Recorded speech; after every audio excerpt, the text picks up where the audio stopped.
I am trying as hard as possible to get a mercenary captured alive for public display.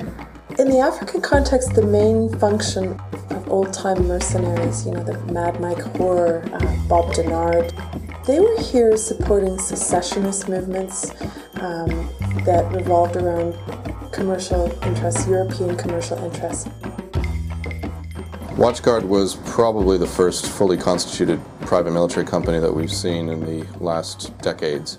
WatchGuard was set up in the mid-late 60s by Sir David Stirling, who had been historically the founder of the Special Air Service, the British Special Forces unit that served in the Western Desert during the Second World War. Well, Stirling came up with the idea because of his involvement in Yemen between 62 and 64. The British government, and of course this is deniable in many respects, but British mercenaries were involved in the operation in Yemen. He took from that the idea that we could employ the private sector to help support British foreign policy.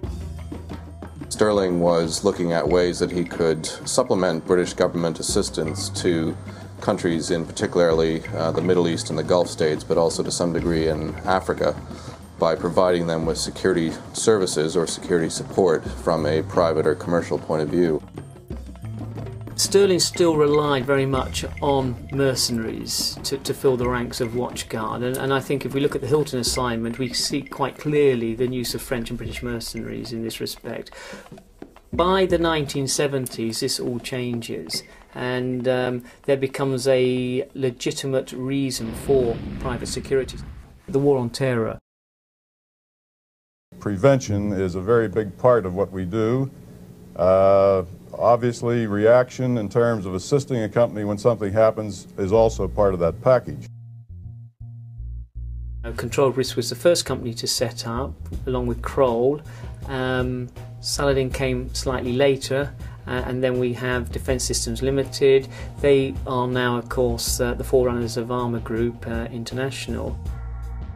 And they've been quietly, professionally, without much publicity for decades now, going around doing their jobs, working for corporations, providing private security, guarding infrastructure, making sure that people in a given country, for example, didn't attack an oil pipeline, or if they did, that the effects were minimized. And that was going on without much attention being paid to it, and because by and large it was just off the public radar.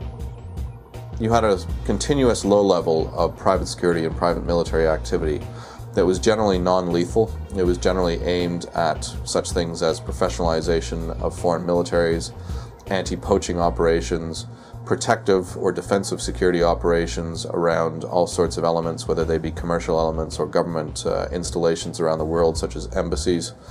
This was really the norm for private security and so-called private military activity throughout the 70s and 80s.